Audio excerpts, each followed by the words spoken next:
Hi అండి, అందరికీ నమస్కారం. నేను మీ లక్ష్మీ గొంట్ల ఛానల్కి స్వాగతం. ఈరోజు మీకు నేను రవ్వ దోశ పక్కా కొలతలతో పర్ఫెక్ట్గా రావాలంటే ఎలా తయారు చేయాలో చూపిస్తాను. చాలామంది రవ్వ దోశ కొలతలు తెలియక మాకు సరిగా రాలేదండి, మాకు అతుక్కుపోయాయండి అని చెప్తూ ఉంటారు. అలా కాకుండా ఈరోజు నేను పర్ఫెక్ట్గా రవ్వ దోశ రావాలంటే కప్పు కొలతలతో ఎలా తయారు చేయాలో మీకు చూపిస్తాను. ఈ దోశలు క్రిస్పీగా చాలా టేస్టీగా వస్తాయి. మీరు కూడా తప్పకుండా ట్రై చేయండి. ఈ దోశలను ప్రిపేర్ చేయడానికి ఎక్కువ టైం కూడా పట్టదు, చాలా తక్కువ టైంలో ప్రిపేర్ చేసుకోవచ్చు. రవ్వ దోశలను ఎలా ప్రిపేర్ చేయాలో చూద్దాము.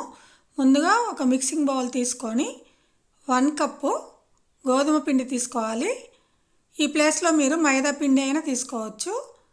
2 కప్స్ సుజీ రవ్వ వేసుకోవాలి. దీన్నే బొంబాయి రవ్వ అని కూడా అంటాం కదా, ఆ రవ్వ తీసుకోవాలి. 1 కప్పు బియ్యం పిండి తీసుకోవాలి. తర్వాత ఇందులోనే కట్ చేసుకున్న పచ్చి కరివేపాకును వేసుకోవాలి. ఒక 1/2 టీ స్పూను జీలకర్ర వేసుకోవాలి. రుచికి తగినంత సాల్ట్ వేసుకోవాలి. తర్వాత ఇప్పుడు మనము ఇందులో వాటర్ పోసుకోవాలి. నేను 7 కప్పుల వాటర్ కొలిచి తీసుకుంటున్నాను. చూడండి, ఇక్కడ నేను 1 కప్పు గోధుమ పిండి, 1 కప్పు బియ్యం పిండి, 2 కప్స్ సుజీ రవ్వ తీసుకున్నాను. మొత్తం 4 కప్స్కి 7 కప్స్ వాటర్ యాడ్ చేశాను. తర్వాత ఈ పిండి మొత్తము ఉండలు లేకుండా బాగా కలుపుకోవాలి.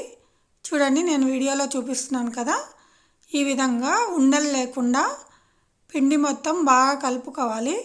ఈ పిండి మనకి బాగా జారుడుగా ఉండాలి. చూడండి, వీడియోలో చూపిస్తున్నాను కదా, ఈ విధంగా కన్సిస్టెన్సీ ఈ విధంగా ఉండాలి. చూడండి, వాటర్ లాగా ఉంది కదా, చూస్తుంటే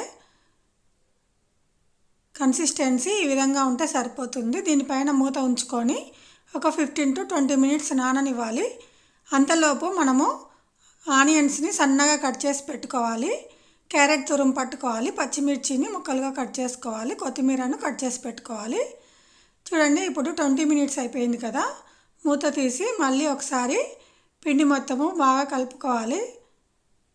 గట్టి పడిపోయింది కదా, అందుకని మళ్ళీ ఒకసారి పిండి మొత్తం బాగా కలుపుకోవాలి. మనం దోశ వేసే ప్రతిసారి ఈ పిండిని బాగా కలుపుకొని వేసుకోవాలి. ఇప్పుడు స్టవ్ మీద ప్యాన్ పెట్టుకొని కొద్దిగా ఆయిల్ వేసుకోవాలి. తర్వాత ఆనియన్తో దీన్ని అప్లై చేసుకోవాలి.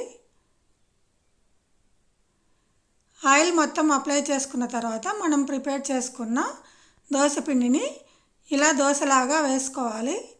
చూడండి, బొక్కలు బొక్కలుగా ఎంత బాగా వస్తుందో. మనకు రవ్వ దోశ ఇలా బొక్కలు బొక్కలుగా ఉంటేనే బాగా క్రిస్పీగా వచ్చి కరకరలాడుతూ టేస్టీగా ఉంటాయి దోశలు. ఇలా పిండి వేసుకున్న తర్వాత దీనిపైన మనం కట్ చేసుకున్న ఆనియన్స్ వేసుకోవాలి.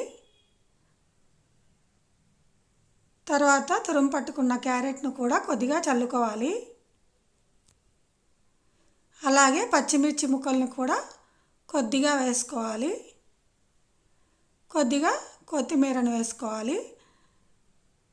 తర్వాత కొద్దిగా ఆయిల్ని దోశ పైన వేసుకోవాలి. ఇలా అంచుల వెంబడి వదిలామంటే దోశ క్రిస్పీగా చాలా బాగా కాలుతుంది. చూడండి, బొక్కలు బొక్కలుగా దోశ ఎంత బాగా కాలిందో. మనము స్టవ్ ఈ స్టేజ్లో మీడియం లేదా లో ఫ్లేమ్లో పెట్టుకోవాలి. అంతేకాకుండా పెనంని అటు ఇటు కదిలించుకుంటూ తిప్పుకుంటూ కాలనివ్వాలి, లేదంటే మధ్యలో కాలి చుట్టూ కాలదు.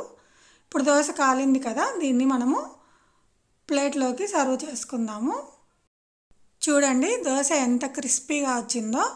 అంతేకాకుండా లోపల వైపు కూడా ఆనియన్స్, క్యారెట్ అన్నీ బాగా మగ్గిపోయాయి.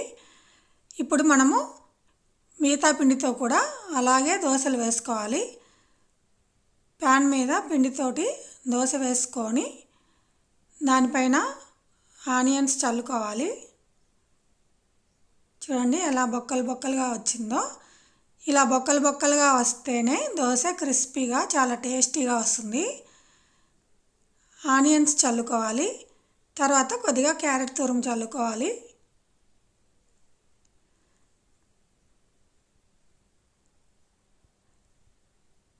తర్వాత కొద్దిగా పచ్చిమిర్చి ముక్కలు వేసుకొని కొద్దిగా కొత్తిమీర కూడా చల్లుకోవాలి.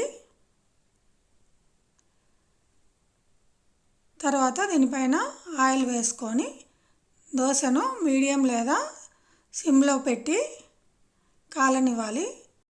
చాలామందికి రవ్వ దోశ ఎలా ప్రిపేర్ చేయాలో తెలియక అతుక్కుపోయాయని రవ్వ దోశ చేసుకోవడమే మానుకుంటారు. అలా కాకుండా ఇలా పర్ఫెక్ట్గా రావాలంటే ఇలా కొలతలతో రవ్వ దోశ చేసుకున్నారంటే సూపర్గా వస్తాయి. చూడండి, ఇప్పుడు మనకు దోశ బాగా క్రిస్పీగా కాలింది. ఇప్పుడు దీన్ని ఫోల్డ్ చేసుకొని మనము ప్లేట్లోకి సర్వ్ చేసుకుందాము. అంతేనండి, వేడి వేడిగా క్రిస్పీగా టేస్టీగా రవ్వ దోశలు రెడీ అయిపోయాయి. ఇందులోకి పల్లీ చట్నీ కానీ అల్లం చట్నీ కానీ సూపర్గా ఉంటాయి. మీరు కూడా తప్పకుండా ట్రై చేయండి. ఎలా వచ్చాయో కామెంట్ సెక్షన్లో తెలియచేయండి. చూస్తుంటే మీకు కూడా నోరూరుతుంది కదా, ఎప్పుడెప్పుడు ప్రిపేర్ చేసుకుందామా, ఎప్పుడెప్పుడు తిందామా అనిపిస్తుంది కదా. ఆలస్యం ఎందుకు, మీరు కూడా వెంటనే ట్రై చేయండి. ఈ వీడియో మీకు నచ్చితే లైక్ చేయండి, షేర్ చేయండి, సబ్స్క్రైబ్ చేసుకోండి. కొత్త వాళ్ళు ఎవరైనా నా ఛానల్ని చూస్తుంటే తప్పకుండా సబ్స్క్రైబ్ చేసుకోండి. Thank you.